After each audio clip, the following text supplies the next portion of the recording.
به نام آن که جان را فکرت آموخت، چراغ دل به نور جان برافروخت. سلام و درود بینندگان نهایت عزیز و گرامی برنامه دوست داشتنی و دیدنی کتابخوان. سراول منتداری خیش را صمیمانه به هر یکی شما عزیزانی که خواستید ما را در این برنامه خوب بینید ابراز می‌داریم و همچنین براوی محترمی برنامه دلیر جان. می‌خواهیم برنامه امروزه را با یک قصه بسیار زیبا و آموزنده از کتاب عالم شمول حضرت مولانا جلال الدین بلخی مثنوی معنوی آغاز نماییم، چون این قصه به برنامه کتابخوان هم بسیار ارتباط دارد.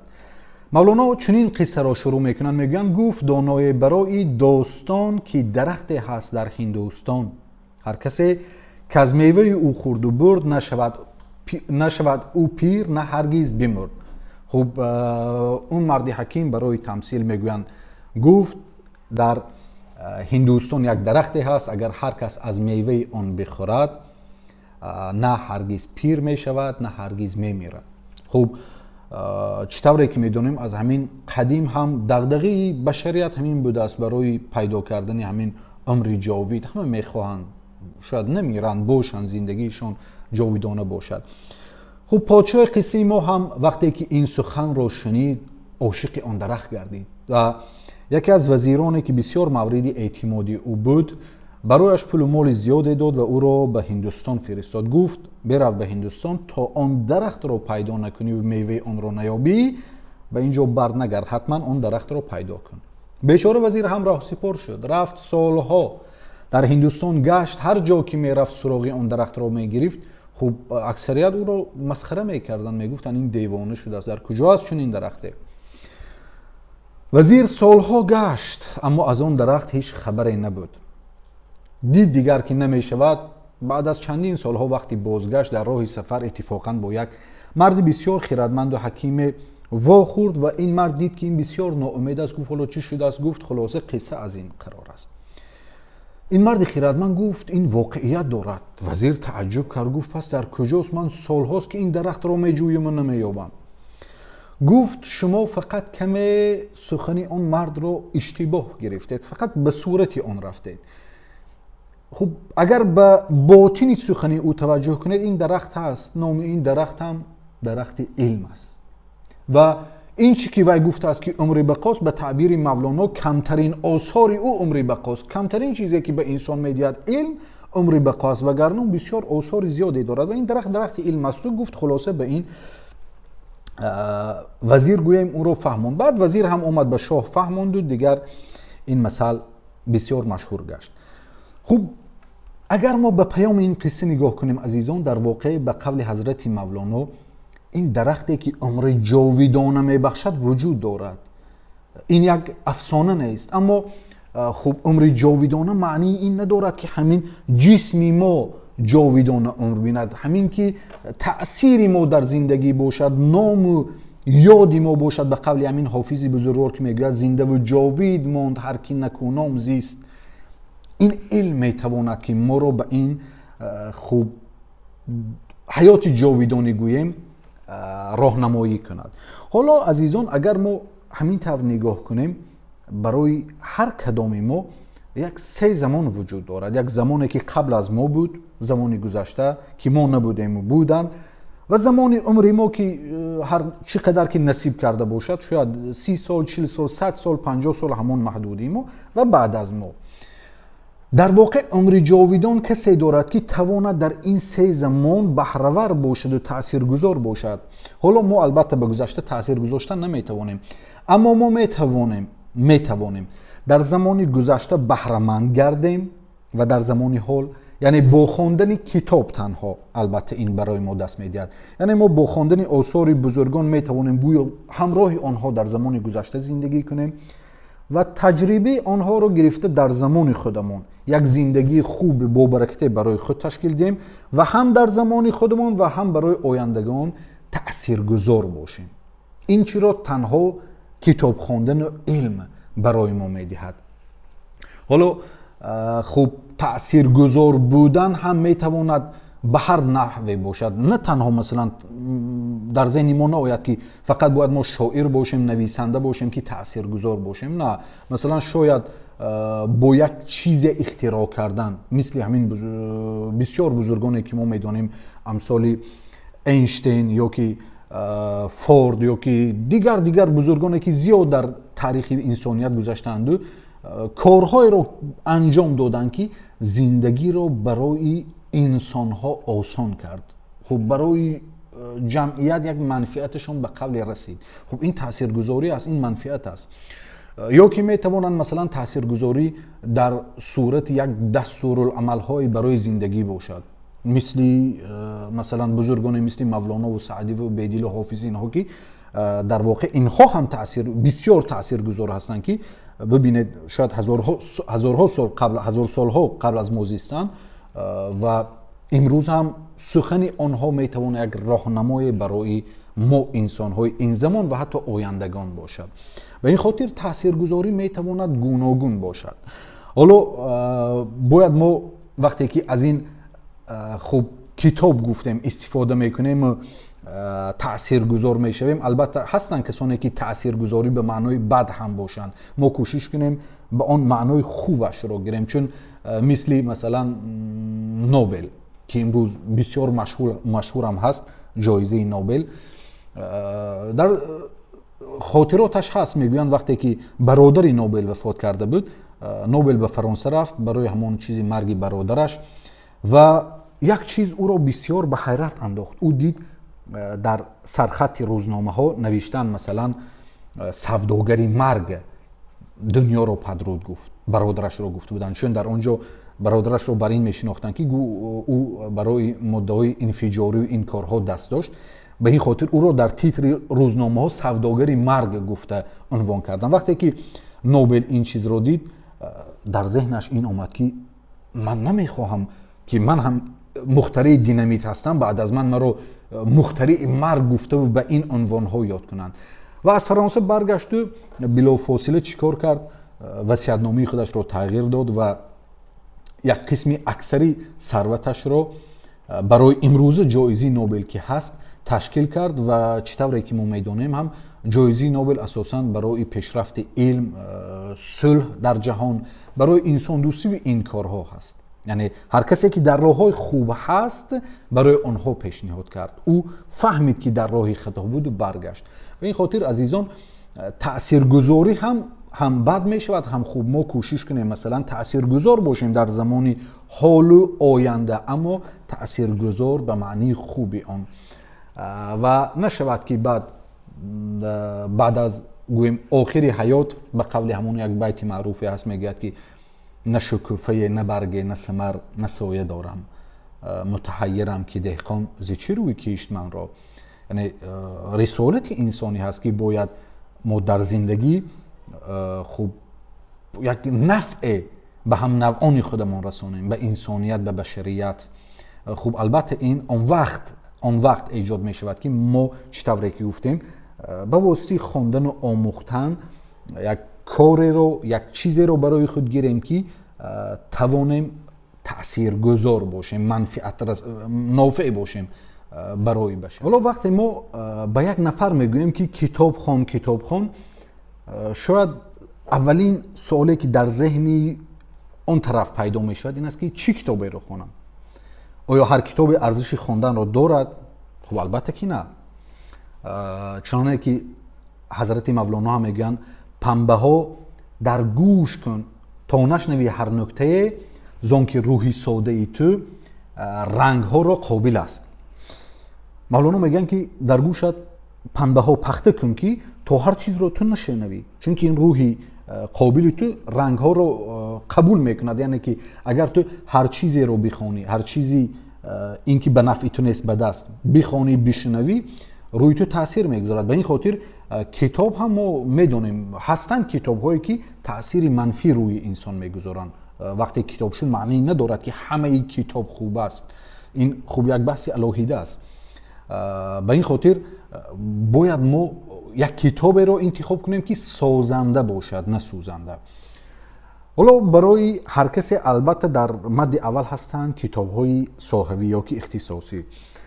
خب برای اینکه ما دانش خود رو، فهمش خود رو همون در ساحه خودمون ترقی دهیم، خب فهمشمون رو بالا بریم، البته باید در مد اول کتاب‌های صحوی و در پهلوی آن باید به کتاب‌های خوب هم دسترسی داشته باشیم، کتاب‌های خوب رو هم خوانیم.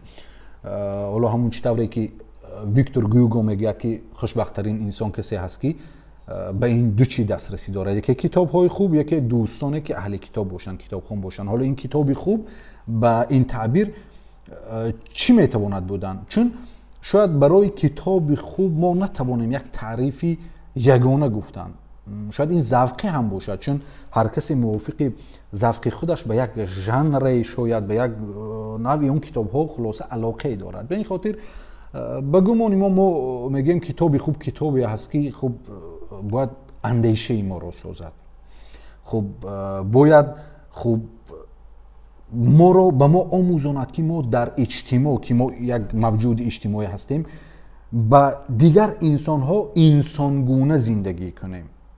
خب باید کتاب خوب ما رو به خودمان شناساند و اینها ما گمان میکنیم کتاب های خوب این گونه هستند.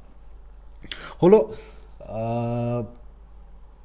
اگر ما گوییم که چطوری گفتیم هر کتاب ارزش خواندن را ندارد، ببینید عزیزان، شاید روزانه در تمام دنیا صدها یا که هزارها کتاب به نشر رسد و عمر ما هم خب نمیرسد برای اینکه ما همین کتاب ها رو مطالعه کنیم. به این خاطر وقتی که عمر محدود است، وقتی ما محدود است، باید ما کتاب های اولین درجه رو گذاریم. بعضا مثلا جاها نگاه میکنیم که نوشتن 100 کتابی که قبل از مرگ باید خوان یا که از این قبیل، یعنی کتاب‌هایی هستن که واقعا بهترین کتاب‌ها هستن برای هر انسانی. باید از این کتاب‌ها ما مثلا وقتی خود رو بیشتر صرف کنیم. یک قصه هم هست، بد نیست اگر اینجا کوتاه گفته گذاریم. میگن یک مردی بود، خب در لب یک دریای یا که بحر، همون فانوسی دریایی رو نگاه بین میکرد. خب فانوس دریایی هم در همون جایی بود که مثلا برای اینکه دیگر کشتی ها در شب هنگام در تاریکی نآیند و به اون جایی که ساحل بود و سنگ ها زیاد بودن برخورد نکنند و یگان صدمه نشود. اونجا یک فانوسی بود که شبها اون را روشن میکردن. بعد یک وقت شد که روغن برای همین فانوس گویم کم مانده بود، تا اینکه نوبت دیگری که روغن برای او آورن بسیار کم بود. باید این مرد، این نگهبان، این روغن ها رو صرفه‌کارانه استفاده میکرد که تا اینکه برسن. خب یک شب یک مرد مسافر اومد، از او خواهش کرد گفت برای من کمی روغن ده تا اینکه من راهم رو ادامه دهم. او این نتوانست نگفتن، برای او روغن داد. فردای اون روز یک نفر دیگر اومد گفت که برای من کمی روغن ده در خانه مثلا چی کنم، روشنی، برای او داد. شبی بعدش یک زن اومد گفت که نیاز دارم به کمی روغن که فرزندانم رو خوراک دهم، خانه تاریک است، برای او هم داد. در نتیجه روغن تمام شد و تا آمدن روغن ها گویم شبی شد که فانوس خاموش گشت، چون دیگر روغن نداشت برای او بریزد. روغن رو در دیگر جای ها صرف کرد و در نتیجه چندین کشتی ها آمدن به صدمه دچار شدن، چندین انسان ها خب جان دادن و خلاصه یک بسیار برای این گران افتاد برای این نگهبان. عین همین قصه حیاتی ما هست، یعنی ما هم باید برای بعضی چیزها رو در مد اول گذاریم، از اون که وقتی ما هم مثل همین روغن کم است، محدود است، باید ما اون رو در جای درکاری صرف کنیم، نه اینکه در هر جای. در بعضی جا باید ما یاد گیریم که نگوییم، نکنیم آنچه را، عمرمون رو آنجا صرف نکنیم تا اینکه مثل همین نگهبان فانوسی دریایی به این مصیبت دچار نشویم. یعنی باید در برابر اینکه ما فرض کنیم 1 ساعت یا که نیم ساعت کتاب میخونیم، ارزش آن رو داشته باشد که ما این نیم ساعت رو صرف کردیم یا که 1 ساعت رو چی چیزی به ما داد این کتاب. به این خاطر این بحث همیشه وجود دارد که باید کتابی خوب در پهلوی کتاب‌های صحوی باید ما به کتاب‌های خوب دسترسی پیدا کنیم تا اینکه اندیشه ما رو سازند و ما رو به راه راست و انسانیت، انسانگرایی هدایت کنند. چطوری که برای همه ما و شما معلوم است، مهمون برنامه کتابخوان باید طبقی اگر گویم انعنه هم خطا نمیکنیم، کتاب رو یا کتاب‌های رو برای بینندگان عزیز توصیه دید تا اینکه مثلا عزیزانی که میخواهند مثلا در این راه باشند با اون کتاب‌ها چنگ زنند، کتاب‌ها رو مطالعه کنند. ما هم خب طبق اون تعریفی که در بالا ذکر کردیم کتابی خوب، البته مشکل بود در میان اینقدر کتاب‌ها انتخاب کردن، یکی دو کتاب رو برای شما عزیزان پیشنهاد میکنیم. خب اولین کتابی که میخواهم برای عزیزان پیشنهاد سازم از نویسنده استریایی خانم روندا برن هست.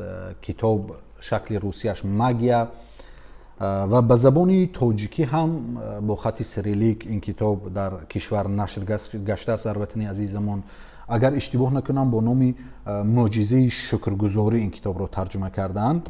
حالا کتاب ماگیا یا که همون جادو خلاصه درباره شکرگزاری بحث میکند. در واقع عزیزان شکرگزاری یک جادویی است یا یک معجزه است که زندگی هر انسان را به طور معجزه آسا دیگر میکند. مهمترین چیز در زندگی هر انسان آرامش است. چی کسی آرامش دارد؟ آن کسی که به داده هایی که خداوند برای او داده است و آنچه که خداوند برایش نصیب کرده است خب قناعت میکند، شکرگزار باشد. و وقتی که ما اگر شکرگزاری رو در زندگیمون پیاده کنیم واقعا یک آرامش رو کسب میکنیم، یک آرامش نصیب ما میشود که خودمون باور نمیکنیم. نگاهمون به زندگی تماما دیگر میشود. حالا فکر میکنم اگر ما تمامی چیز را داشته باشیم، تمامی ثروت دنیا رو داشته باشیم، نمیدونم اگر علامه دهر هم باشیم، آرامش نداشته باشیم، چی منفعت، چی سود برای ما؟ به این خاطر آرامش در زندگی برای هر انسان به نهایت مهم است. یکی از راههایی که آرامش رو برای ما میدهد این شکرگزاری است و این کتاب واقعا اگر ما خانیم و به آن عمل کنیم، به گفتهایی که این آنچه که ما میدونیم، فقط این کتاب بیشتر به ما تذکر میدهد یا که یادرس میکند، بعد ما میبینیم که واقعا چی چیزهای ما داریم، بیشتر به داشته هامون توجه میکنیم و حتما توصیه میکنم این کتاب رو برای عزیزان. خوب دیگر کتابی که خواستیم برای شما عزیزان توصیه کنیم، این هم کتاب بسیار مشهوری نویسنده ترک الیف شفق سوروک پراویلی لوبوی، این با زبان روسی هست. البته این کتاب ملت عشق با زبان فارسی و در وطن عزیزمون هم به نشر رسیده است، 40 قانون عشق با خط سریلیک با زبان تاجیکی. این کتاب هم بسیار ارزش خواندن را دارد، چون در اینجا قهرمان اساسی آن که مثلا البته در این کتاب دو سوژه هست، یکی در زمان حضرت مولانا و شمس و یک سوژه دیگرش که در زمان معاصر است، در زمان ما هست.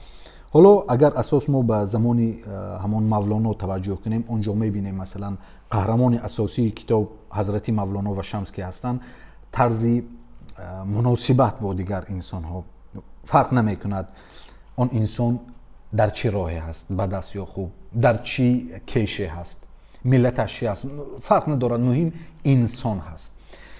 یعنی اگر ما رفتار شمس را نگاه کنیم و کوشش کنیم که شمس گونه رفتار کنیم، فکر میکنم تمامی دشمنی و بدی و آنچه که در میان ما امروز انسان ها هست در بین می رود.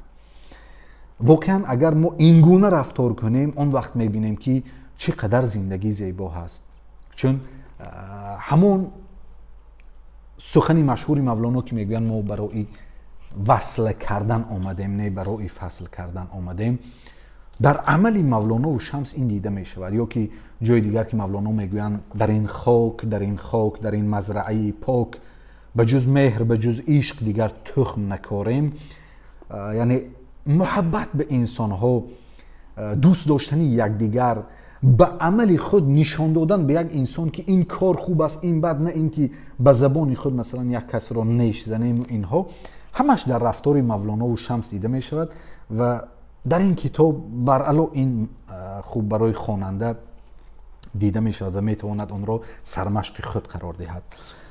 یا که عرفی میگوید که به نیک و بد چنان سر کن که بعد از مردنت عرفی مسلمانت به زمزم شوید و هندو بسوزاند. طرز زندگی کنیم که مثلا جدا نکنیم انسان ها را، چون انسان از او هم بنده خدا هست. مرا عهد است با جانان که تا جان در بدن دارم، هواداران کویش را چو جان خویشتن دارم. مولانا جای دیگر میگویند باید ما خب به بندگان او، به مخلوقات او، همچنان که ما هم یکی از مخلوقات او هستیم، همون گونه که خود را دوست می‌داریم آنها را باید همین گونه احترام کنیم و با آنها رفتار کنیم. این کتاب ما این را می‌آموزد. و دیگر کتابی که می‌خوایم برای عزیزان توصیه دهیم، بسیار یک کتابی خواندنی و آموزنده هست. Кто заплачет, когда ты умрешь, چی کسی وقتی که تو میمیری برایت گریه میکند، از نویسنده مشهور رابین شرما. کتابی بسیار خواندنی دیگر دارد، منح کتاری پرودال سوی فراری. این کتاب هم یک کتابی عملی هست، کتابی کاربردی هست و برای ما توصیه میدهد که مثلا برای ساختن شخصیت خودمان، برای موفق شدن چی کارها را انجام دهیم. این کتاب هم بسیار یک کتاب خوب است. و در آخر هم کتابی که میخواستیم البته این را در اول توصیه دهیم، لیکن ما این را آخر گذاشتیم که کمی اطرافیان صحبت کنیم.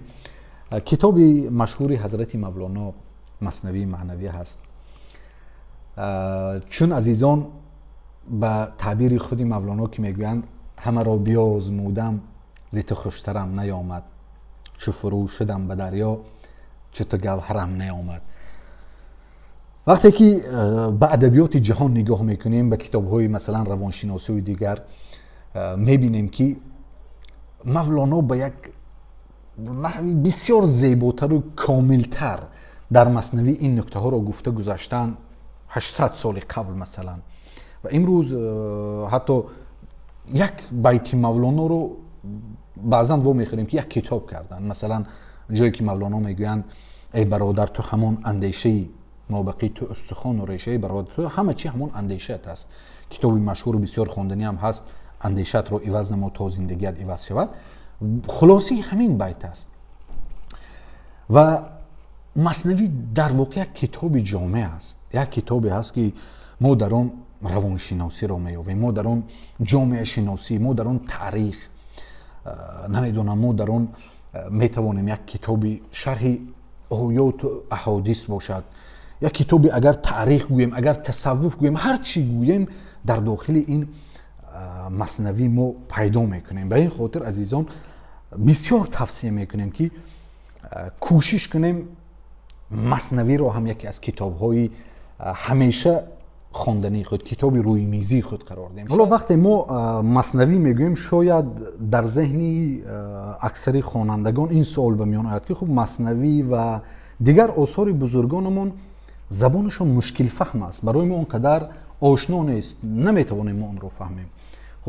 خب این عزیزان این بهانه بله درست تا اندازه هست، اما این نمی شود یک بهانه‌ای که ما خودمون رو از این آثار گرانبها محروم سازیم، چون اینها شاهکارهای جهانی هستند، یک آثاری هستند که باید ما آنها رو خوانیم. خوب یک ضرب المثل معروف هست، میگه اون کسی که اگر خواهد راهش رو پیدا میکند، اون کسی که نخواهد بهانه را. یعنی اگر ما شوق به اندازه داشته باشیم، راه‌هایی هست که مثلا ما آهسته آهسته واردی این دریاهای معنویت گردیم. خب اول اینکه البته استادان، ما باید در جایی که نمیفهمیم کم کم به استادان این ساحه مراجعت کنیم. و دوم اینکه عزیزان راهی که بسیار مهم است، باید ما پیوسته اگرچه بگذار نفهمیم، یک وقتی معین برای خود تعیین کنیم و مثلا مثنوی اگر باشد مطالعه کنیم، مثنوی را مطالعه کنیم و آهسته آهسته این برای ما آشنا میگردد. حالا یک سخن شفیع کدکنی درباره آثار حضرت بیدل دارد که من فکر میکنم برای تمامی بزرگانمون تعلق دارد. شفیع کدکنی میگوید خب بیدل یک سرزمینی ناشناخته است، بسیار یک سرزمینی ناشناخته و عجیب است و هر کس بخواهد وارد این سرزمین این کشور گردد بدون ویزا یا همون روادید او را راه نمیدهند. باید ما روادید به دست آوریم تا اینکه وارد این کشور گردیم. و عجیبش این است که وقتی که اگر برای ما اون ویزا را دهند، اون روادید را دهند و ما وارد این کشور بیدل گردیم، دیگر از آن برآمدن را نمیخواهیم. خب عین همین سخن فکر میکنیم برای دیگر بزرگان هم هست. وقتی که ما اگر کوشش کنیم، حالا ببینید چرا ما وقتی که اگر خواهیم مثلا گرین کارت به دست آوریم یا که یگان چی رو وقتی که برای نفع خودمون است، ما پیدر هم اینقدر کوشش میکنیم که سال اول ندهن، سال دوم که نشد، سوم، چهارم، شاید 10-20 ساله ها ما کوشش میکنیم برای به دست آوردن آن. این هم مثل همین است. وقتی که ما کم پافشاری کنیم، این ویزا رو برای ما میدن، این روادید رو میدن که ما واردی سرزمین مثنوی گردیم. مثلا مولانا خودشون در همین مثنوی میگن که گفت پیغمبر که چون کوبی دره عاقبت زان در برون آید سره، چون زی چاه میکنی هر روز خاک عاقبت اندر رسی در آبی پاک. میگن چون سخنی حضرت پیامبر رو میارن، میگن که چون حضرت پیامبر درود و سلام بر روان پاکشان بود میگن، گفتن که اگر تو بر یک در هر روز آمده کوفتنگیری عاقبت آن در را میکشویند، نه اینکه تو هر روز بیای بزنی نکشویند.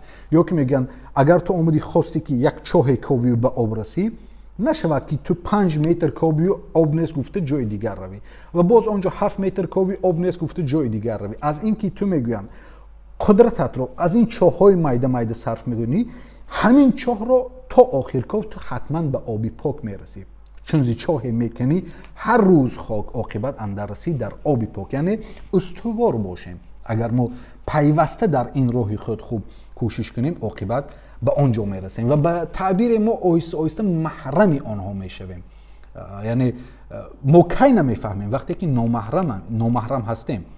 خودی مولانا هم در مثنوی جای دیگر میگن که ما سمیعیم و بصیریم و هوشیم، با شما نامحرمان ما ناخاموش، با شما نامحرمان ما خاموشیم.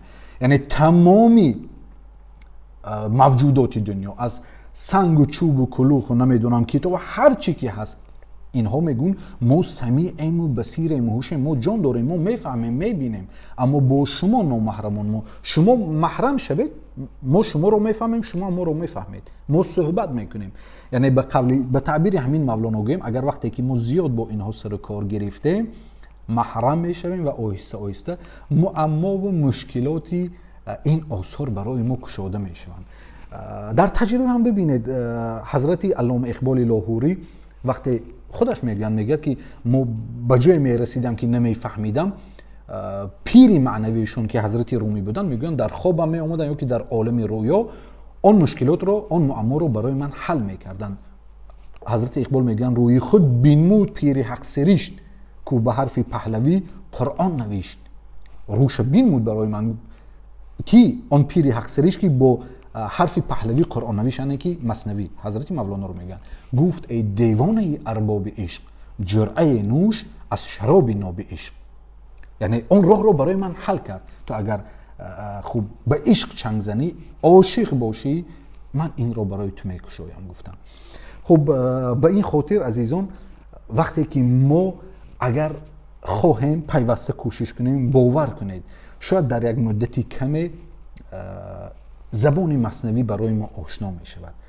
این از ما تنها یک چی را طلب می کند، یعنی ما باید ناامید نشویم و یک وقتی معین شد سحر، هر روز سحر 20 دقیقه یا که نیم ساعت قبل از اینکه ما به کار می رویم برای خودمون وظیفه گذاریم به وقفه. یعنی که هر روز همین وقت رو ما برای خواندن، برای مطالعه مثلا همین آثار صرف کنیم. در یک مدت به خواست خداوند میبینیم که مثلا این گره ها برای ما باز میشوند و ما آهسته آهسته خب واردی این بحر میگردیم. حالا که در باره مثنوی گفتیم این چهار رو، واقعا دیگر آثار مولانا هم ارزشی خواندن رو دارن، بسیار آثار بزرگی دارن و چند بیت نمونه از مثنوی اینجا موافق با اون صحبت هایی که بود گفتیم. و بعد نیست عزیزان یک غزل هم از دیوان کبیر حضرت مولانا بهر شما عزیزان پیشنهاد سازیم تا اینکه از این شکریستان مولانا کامهای ما شیرین گردد، که بسیار یک غزلی زیبا و در کمال زیبایی واقعا هست. مولانا میگویند هله نومید نباشی که تو را یار براند، هله نومید نباشی که تو را یار براند، گرت امروز براند نه که فردات بخواند. در اگر بر تو ببندد مرو و صبر کن آنجا، در اگر بر تو ببندد مرو و صبر کن آنجا، زی پسی صبر تو را او به سر صدر نشاند. وگر او بر تو ببندد همه رهها و گذرها، ره پنهان بنماید که کس آن راه نداند. نه که قصاب به خنجر چو سری میش ببرد، نهلد کشته خود را کشد آنگاه کشاند. چو دمی میش نماند زی دمی خود کندش پر، تو ببینی دم یزدان به کجاهات رساند. به مثل گفته امین را و اگر نه کرمی او، نکشد هیچ کسی را و زی کشتن برهاند. همگی ملک سلیمان به یک مور ببخشد، همگی ملک سلیمان به یک مور ببخشد. بدهد هر دو جهان را و دل را نرماند. دل من گرد جهان گشت و نیابید مثالش، بکی ماند بکی ماند بکی ماند بکی ماند. هله خاموش که بگفت از این می همگان را، هله خاموش که بگفت از این می همگان را. بچشاند بچشاند بچشاند بچشاند. و در فراورد سخن عزیزان این را گفتنیم که پیوسته که همه بزرگان توصیه میکنند کتاب خوانیم، این نکته را باید از یاد نبریم که عزیزان کتاب خواندن به عمل کردن هیچ نفعی تقریبا به جان ما نمیرساند. یعنی باید ما عملگرا باشیم. مثلا همچنان که اگر یک برنامه ساز هزارها الگوریتم داند ولی آن را در رفتی برنامه سازی اجرا نکند، در عمل تطبیق نکند، هیچ نفعی برای او نمیرساند.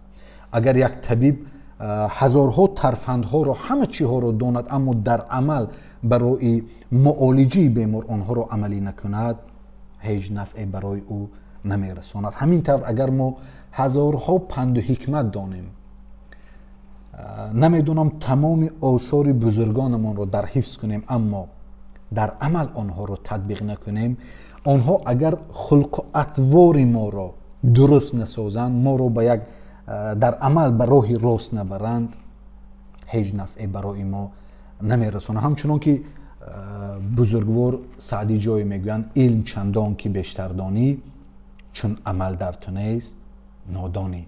عزیزان به آنچه که میخوانیم میشنویم چیزهای خوب عملگرا باشیم.